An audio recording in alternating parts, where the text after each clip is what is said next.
Hello everyone, welcome to my channel readers path. तो जैसा कि ये सीरीज स्टार्ट हुई है यूपी टीजीटी पीजीटी के रिगार्डिंग, और इसमें जो भी सिलेबस गिवन है अभी फ़िलहाल यूपी से टीजीटी पीजीटी से रिलेटेड हम वो सिलेबस कवर कर रहे हैं। और अभी फ़िलहाल हम इसकी थ्योरी पढ़ रहे हैं, जिसमें हम ऑलरेडी 2 चैप्टर कंप्लीट कर चुके हैं, set theory and complex number. आज हम थर्ड चैप्टर स्टार्ट करने जा रहे हैं, मैट्रिक्स। और ये जो थ्योरी है वो सभी आप देख रहे होंगे, आपके जितने भी टीचिंग एग्जाम होते हैं, चाहे वो केवीएस है, एनवीएस है, ईएमआरएस है, डी ट्रिपल एस बी है, या यूपी का कोई एग्जाम है, ये थ्योरी हर किसी एग्जाम के लिए इम्पोर्टेंट है। क्योंकि अगर आपको थ्योरी या आपकी कॉन्सेप्ट क्लियर है तो ही आप क्वेश्चन कर सकते हो। तो चलिए आज की थ्योरी, आज की जो क्लास है, हम स्टार्ट करते हैं मैट्रिक्स से। तो सबसे पहले हम जानेंगे कि मैट्रिक्स होती क्या है, कि मैट्रिक्स जो है ये हमारे पास क्या होती है। तो यहाँ पर हम क्या लेके चलते हैं कि मैट्रिक्स जो है ना, वो हमारे पास एक अरेंजमेंट है, कि हम जो नंबर्स हैं उनको एक मतलब रो और कॉलम की फॉर्म में क्या कर देते हैं, अरेंज कर देते हैं। तो इसी तरीके से हमारे पास क्या बन जाती है, एक मैट्रिक्स बन जाती है, कि जो अरेंजमेंट है किसकी फॉर्म में, और जो भी हमारे पास नंबर होंगे रो और कॉलम की फॉर्म में।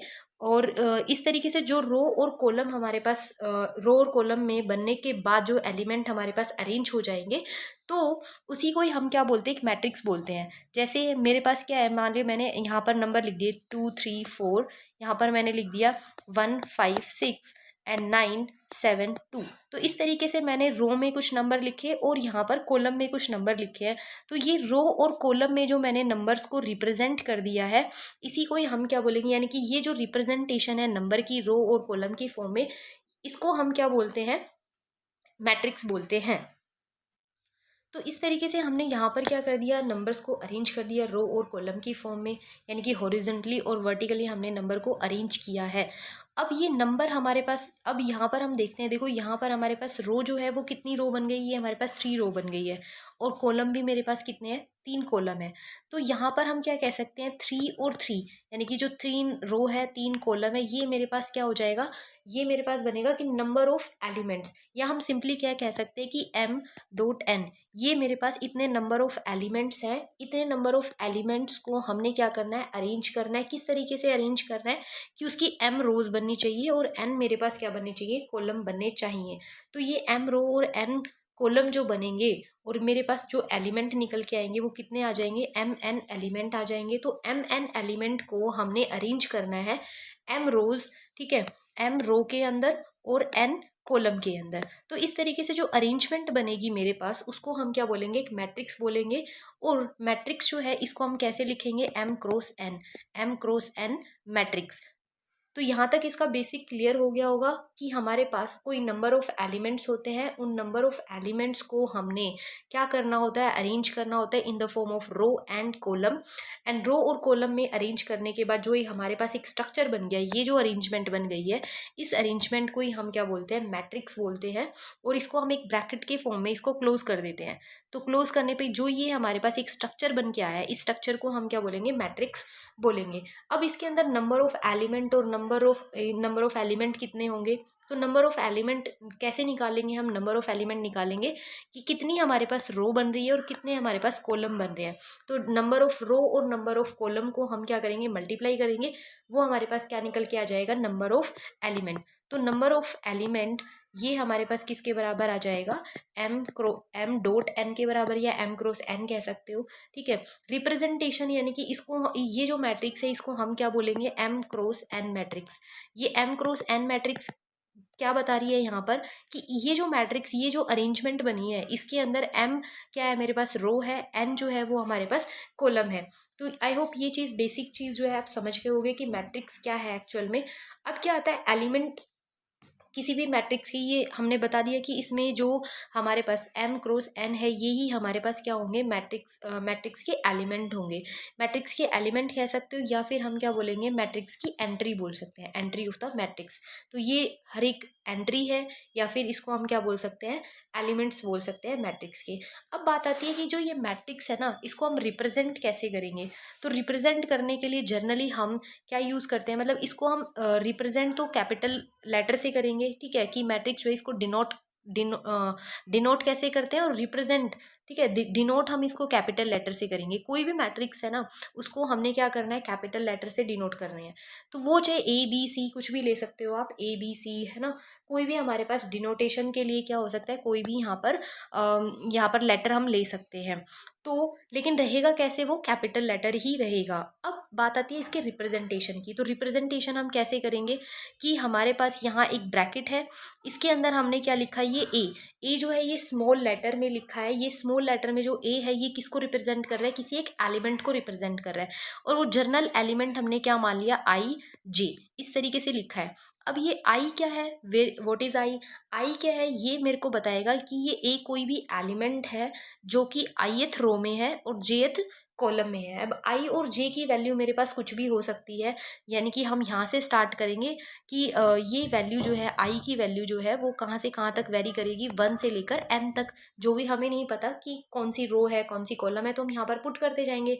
1 पुट करेंगे तो मेरे पास, और जे की वैल्यू भी ऐसे ही वेरी करेगी कि ये जेथ हमने जर्नल फॉर्म में मान लिया कि आईएथ और जेथ कोई एक एलिमेंट ए है जो कि आईएथ रो के अंदर है और जेथ कॉलम के अंदर है। अब आई और जे की वैल्यू जो है ना वो हमारे पास वेरी करती है 1 से लेकर n तक। यहाँ पर हम पुट करते जाएंगे और हमारे पास वो एलिमेंट निकल के आता जाएगा। यानी कि अगर मैं इसको ओपन करूंगी तो मेरे पास मैट्रिक्स जो है वो कैसे बनने वाली है, उसको एक बार हम देख लेते हैं। तो देखो यहाँ पर अगर मैं पुट करूँ, यानी कि ये मैंने ब्रैकेट लगाई, अगर मैं यहाँ पर आई और जे की वैल्यू 1 1 पुट करती हूँ तो मेरे पास फर्स्ट एलिमेंट आ जाएगा A11।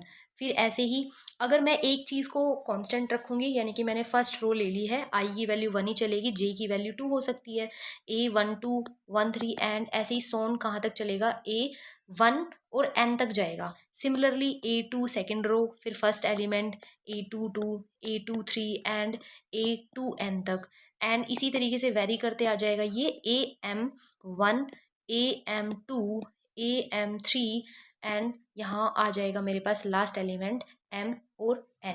तो इस तरीके से ये मेरी जर्नल रिप्रेजेंटेशन है किसी मैट्रिक्स की। अब बार बार तो हम इसको पूरा ओपन करके नहीं लिख सकते या बार बार इतनी रिप्रेजेंट नहीं कर सकते, तो हमने इसको शॉर्ट फॉर्म में रिप्रेजेंट कर दिया कि ये मेरे पास एक मैट्रिक्स जो है इसको रिप्रेजेंट हम ऐसे करेंगे। यहाँ पर आई और जे की वैल्यू मेरे पास वेरी करती जाएगी, या ठीक है। तो ये इसको रिप्रेजेंट करने का तरीका हो गया मैट्रिक्स को। और अब इसको डिनोट करना है, तो डिनोट हम कैसे करेंगे कि ए कोई मैट्रिक्स है या बी कोई मैट्रिक्स है, सी कोई मैट्रिक्स है, कोई भी मैट्रिक्स हो सकती है। तो यहाँ तक क्लियर हो गया होगा रिप्रेजेंट कैसे करेंगे। इसके अंदर जो भी ये है मैट्रिक्स के अंदर, इन सब सारी एंट्रीज को हम या तो एंट्री बोलेंगे या फिर एलिमेंट बोलेंगे। इसका नोटेशन कैसे होता है, ठीक है, रिप्रेजेंटेशन, या इसको डिनोट कैसे करते हैं, मैट्रिक्स क्या होती है। अब बात आती है मैट्रिक्स के ऑर्डर की, कि ऑर्डर क्या होता है मैट्रिक्स का। तो ऑर्डर देखो कि अगर कोई मैट्रिक्स जिसके अंदर हमारे पास क्या है, m रो है और हमारे पास क्या है, n कॉलम है, तो उसको हम क्या बोलेंगे, उस मैट्रिक्स का ऑर्डर मेरे पास क्या हो जाएगा, m n ऑर्डर हो जाएगा।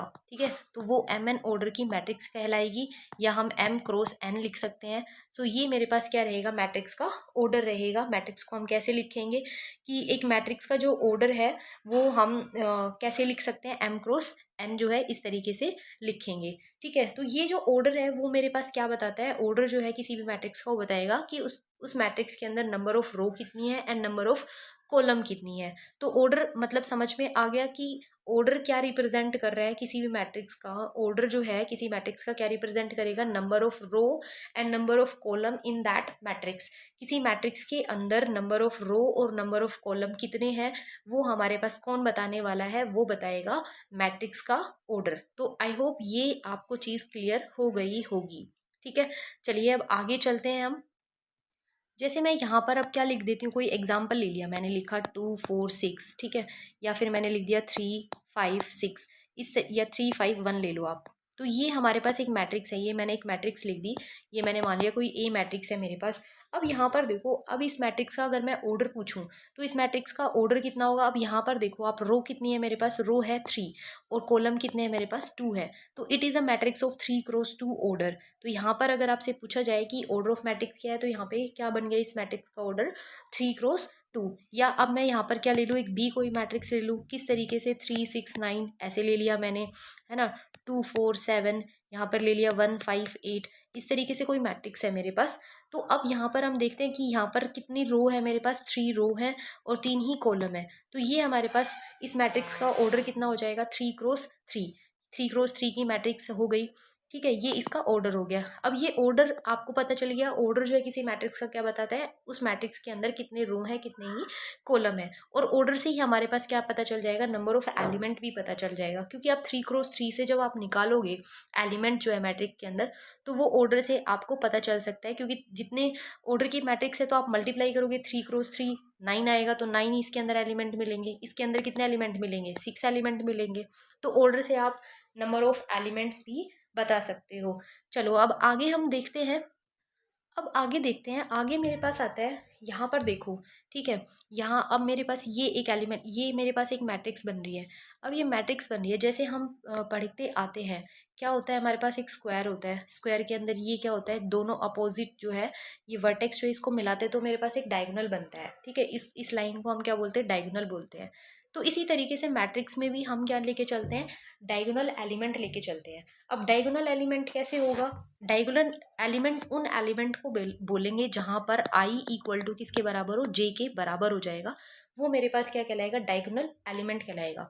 यानी कि जब मैं कोई जर्नल मैट्रिक्स लिख रही हूँ, तो जहां पर A11 आएगा, A22 आएगा, A33 आएगा, A44 आएगा, ये सारे क्या कहलाएंगे, डायगोनल एलिमेंट कहलाएंगे। समझ में आया, डायगोनल एलिमेंट क्या होते हैं, डायगोनल एलिमेंट किसी मैट्रिक्स के अंदर वो सारे एलिमेंट होते हैं जिसमें आई और जे की वैल्यू हमारे पास क्या होगी, बराबर। हम जर्नल एक मैट्रिक्स को कैसे रिप्रेजेंट करते हैं, आई और जे से रिप्रेजेंट करते हैं।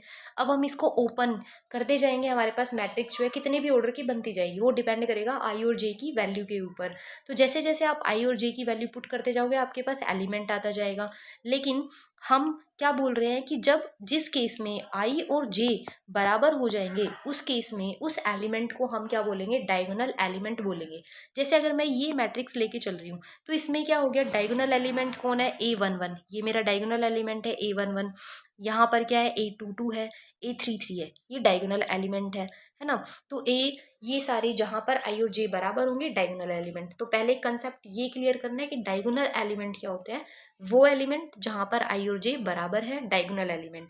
अब एक चीज आती है मेरे पास, क्या, प्रिंसिपल डायगोनल। प्रिंसिपल डायगोनल क्या होता है, प्रिंसिपल डायगोनल मेरे पास मैट्रिक्स में ही एक लाइन बनती है जिसके अलोंग डायगोनल एलिमेंट क्या कर रहे हैं, लाई कर रहे हैं, ठीक है। तो जहां जहां पर ये मेरे पास क्या कहलाएगा, ये प्रिंसिपल डायगोनल कहलाएगा, ठीक है। क्योंकि ये डायगोनल एलिमेंट जो है ना, इस लाइन के अलोंग लाई कर रहे हैं। यहाँ पर ये डायगोनल एलिमेंट है, ये डायगोनल एलिमेंट, ये डायगोनल एलिमेंट, और ये जो लाइन बनेगी, इस लाइन को हम क्या बोल सकते हैं, प्रिंसिपल डायगोनल जो है मैट्रिक्स के अंदर क्या होगा, एक वो लाइन जिसके अलोंग डायगोनल एलिमेंट लाई कर रहे हैं। जैसे अगर मैं इस मैट्रिक्स की बात करूं, तो इस मैट्रिक्स में क्या, यहाँ पर ये हो गया हमारे पास, A11 हो गया, ठीक है, और A22 ये हो गया मेरे पास, ठीक है। तो ये जो है डायगोनल एलिमेंट यहाँ पर 2 और 5, ठीक है, ये डायगोनल एलिमेंट है। जहाँ पर भी आई और जे बराबर होगा, वो डायगोनल एलिमेंट कहलाएगा, ठीक है। और जिस लाइन के अलोंग डायगोनल एलिमेंट लाई करेंगे, वो मेरा क्या कहलाएगा, प्रिंसिपल डायगोनल कहलाएगा। तो आई होप ये दो चीज़ें आपको क्लियर हो गई होगी, डायगोनल एलिमेंट क्या होते हैं एंड प्रिंसिपल डायगोनल क्या होता है। प्रिंसिपल डायगोनल का मतलब जिस लाइन के अलोंग डायगोनल एलिमेंट लाई करते हैं, वो मेरे पास क्या कहलाएगा, डायगोनल, प्रिंसिपल डायगोनल कहलाएगा। और डायगोनल एलिमेंट क्या होते हैं, जहाँ पर आई और जे की वैल्यू क्या होती है, बराबर होती है, वो डायगोनल एलिमेंट कहलाता है। आई होप यहाँ तक क्लियर हो गया होगा आपको। तो ये चीज़ क्लियर हो गई होगी। चलो आज इस वीडियो को हम इतना छोटा सा ही रखते हैं, आगे हम पढ़ेंगे type of matrix in the next video.